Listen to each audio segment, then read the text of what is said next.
Hi, this is my very first YouTube video that I've ever made. Never felt like I needed to make one before, but I have some things that I want to share with people who may be experiencing or are going to experience what I have been going through. I had a thyroidectomy due to thyroid cancer, as you can see my scar right there. That was almost 4 weeks ago. It'll be 4 weeks on Monday. I want to go over the do's and the don'ts because there is a lot that I have learned and some mistakes that I have made along the way that I want to share with others so that they don't do the same things that I did. So I'll start off with just sharing, my story. Back in September of 2018, I just went for a regular physical routine checkup, and my doctor felt a little lump over here, and he told me it's just a nodule and 99% chance that it's benign. There's only a 1% chance that it's cancer, not to worry, but go have an ultrasound done anyway. So I did, and the ultrasound came back suspicious but didn't confirm anything, so I went to have a fine needle biopsy. After the biopsy results came back, it came back inconclusive but positive for the BRAF mutation. And in that case, with the BRAF mutation, that means that it's cancerous. There's no, from what I was told and what I've researched, there's no benign tumor with a BRAF positive genetic mutation. So that gave my doctor and the endocrinologist and my surgeon the confirmation they needed to go ahead and take out my entire thyroid. Because before that we were bouncing around the idea of just taking out half, but when it's cancer they like to take out all of it. So it can't come back because the second surgery, I guess, is a lot harder than the first. So after I knew that it was cancer and that I was going to have my thyroid removed and had my surgery scheduled, I made my very first mistake in this journey. And I went on Facebook and joined every single thyroid support group, the cancer thyroid support group that I could find, mainly because I wanted positive success stories. I wanted to know that everything was going to be okay. I have pre-existing anxiety as it is, so I was very afraid. Never had surgery before. Going under, the thought of it just made my skin crawl. So I just wanted some positive stories. Well, I learned very quickly that these support groups, they don't really provide that. There's people in there, the only reason why they're in there is because they're not doing well.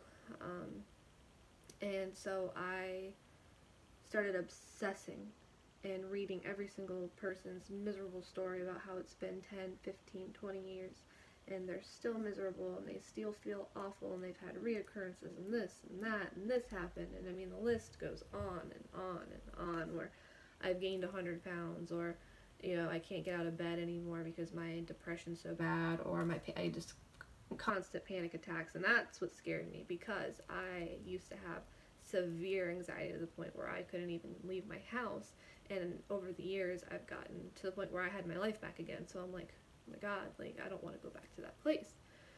So after reading all of those stories and my surgery date approaching, my anxiety got worse. I became very fearful. The day of my surgery, December 10th, 2018, I went in terrified. I was in pre-op kicking and screaming. I went under kicking and screaming. I woke up kicking and screaming. I was angry. I was scared.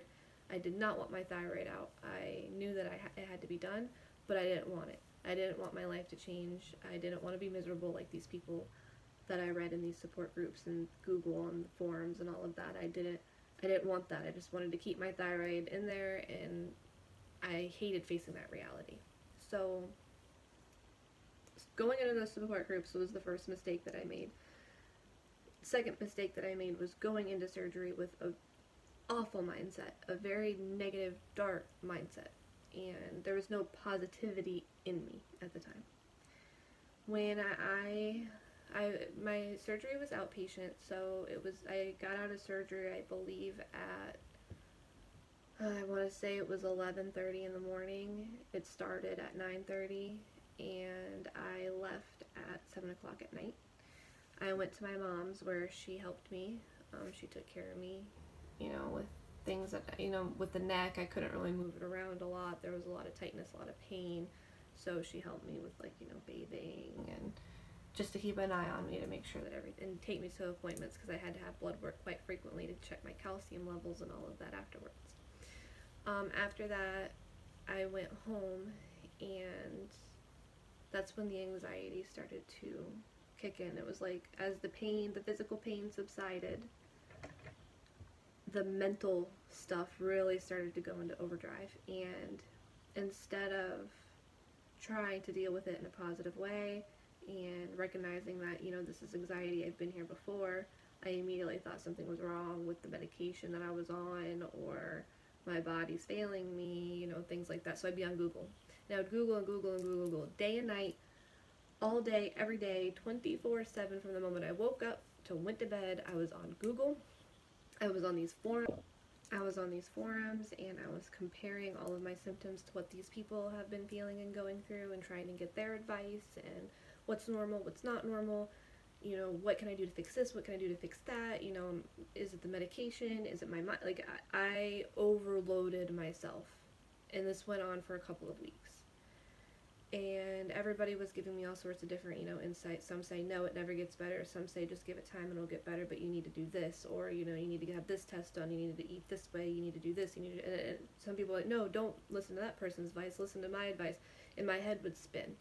And then I would get on Google and I would, you know, Google everything. I mean, if you went through my Google search history right now, it's probably embarrassing. It's bad. So I just continued to spiral down into this dark, depressed, anxious, panicky person. Couldn't get out of bed. I was scared to walk to the bathroom. I was scared to take a shower. I was scared to eat. I was scared to do anything. I didn't want to go outside. I didn't even want to look outside. I was petrified just to move. I was constantly listening to my heart rate with my stethoscope, constantly just always paying attention to every little thing that was going on in my body. My foot would itch and I'd be like, oh, is that a side effect? Or my heart rate would be a little higher and I'd be like, ooh, is it too much medication? I ended up going to the ER twice. Whether this was anxiety or this was actually physiological, I'm not quite sure. But I had been on the levothyroxine, 112 micrograms, for about 10 days. And I woke up and my heart was just racing. I didn't necessarily feel bad. I wasn't anxious, but my pulse was 120 beats per minute just laying down, and my usual resting heart rate's in the low 60s. So it felt like I was jogging and I was just laying down. Like, I was out of breath, you know, I felt awful. So I went to the ER.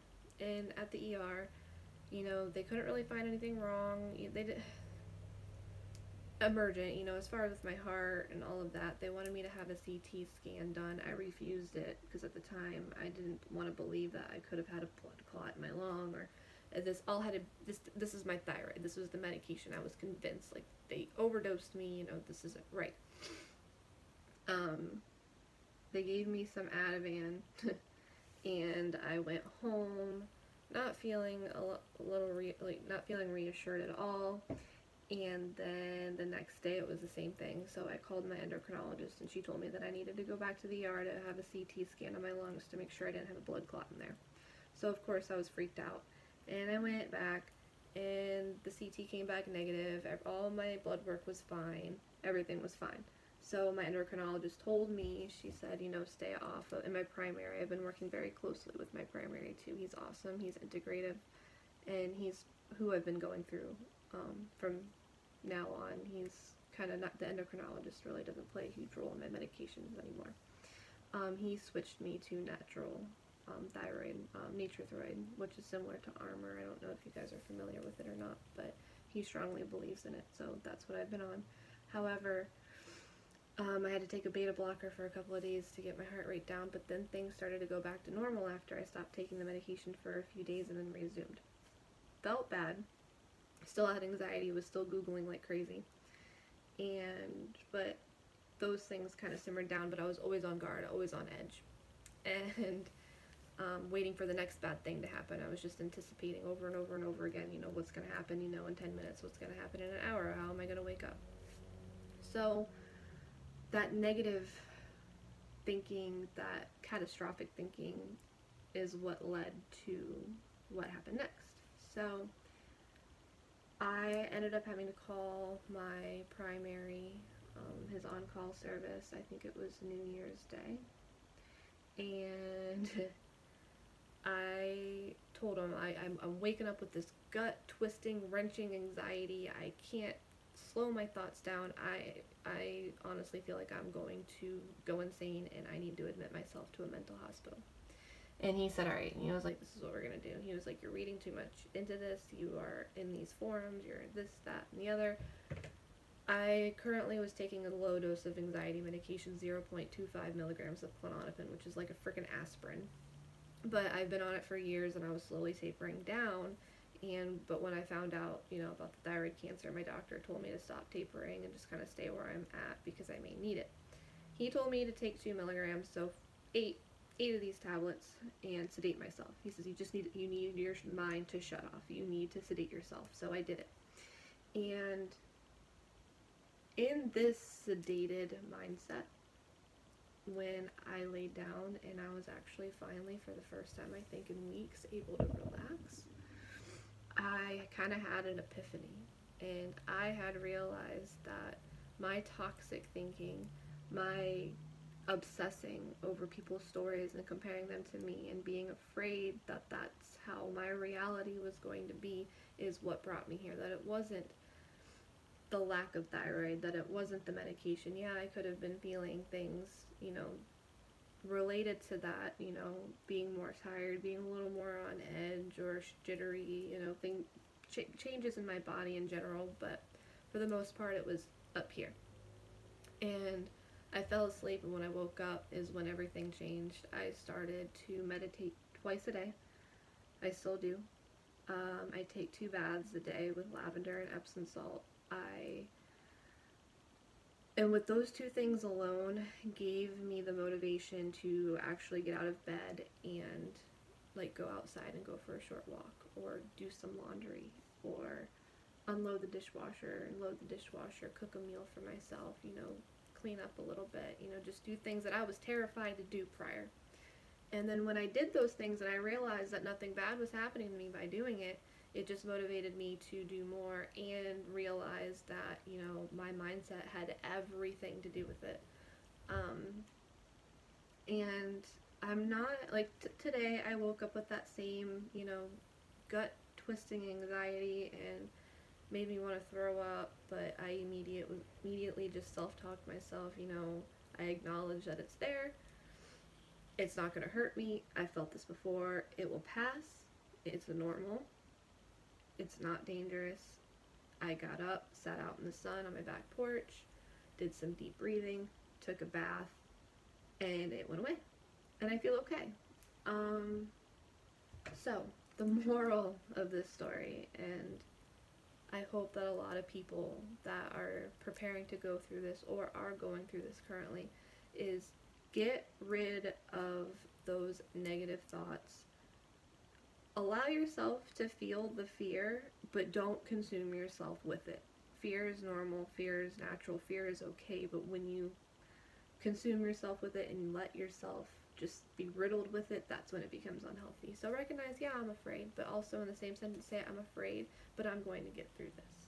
I'm afraid, but it's going to be okay. And things will change. Don't be so in tune with your body. Be more aware of your surroundings and get out of your mind and get out of your body. Do not go in these thyroid support, cancer support groups. Don't do it, because you're only going to read things that you don't want to read. Trust me, I spent days, weeks in these support groups just reading and reading and reading. And don't go on Google. Don't go on Google, because you're going to type in chest pain and they're going to tell you you're having a heart attack and you're going to freak out. Don't do any of that. It's so unhealthy. Stay off of your phone.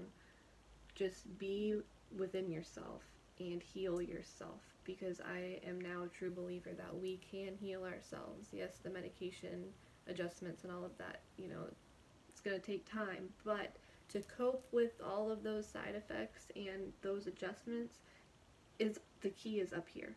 I promise you. I was in a dark place, in a very scary place, and I was this close to admitting myself to a mental hospital. And the moment that I changed my mindset is the moment that things started getting better. The one thing that I am focusing on now, and I think would be beneficial for a lot of people to focus on too, is the future doesn't exist and the past no longer exists. The only thing that exists right now is this moment. What happens in 10 minutes, it's not real. It hasn't happened yet. It doesn't exist. What happened 10 minutes ago, it's gone. It's done. It doesn't exist anymore. So live in this moment. Be aware of this moment, and you will be okay. I have a lot more information that I can share. I'll probably do more videos. Probably weekly as time goes on. I don't know what tomorrow holds. I don't know what tonight holds. I don't know what next week holds, but for right now, I'm just going to focus on getting better today in this moment. I hope that this can help other people. I hope that, you know, if anybody has any questions or are afraid and need advice, that you feel free to reach out to me. I will even post a link to my email address and I will respond. It gets better. It does. I know I'm only 4 weeks into it, but it gets better. I couldn't even get out of bed, and it's embarrassing. I even gave myself a little bed sore right here, and I'm not proud of it, but if I can go from that, being bedridden with my own mind and my body going crazy, to being able to sit up in bed and do a YouTube video and walk around the house and let people leave me alone and not be afraid, it's a huge step. And it gets better. I cannot stress it enough. It gets better. So I will go ahead and end this video now, and I will think of other things, or if you want me, if you have any questions that you want me to answer regarding, my scar, or, nature thyroid armor versus levothyroxine, lab work, things, any questions at all, I can make a video on that too. I hope that everybody has a blessed day, and thank you for watching.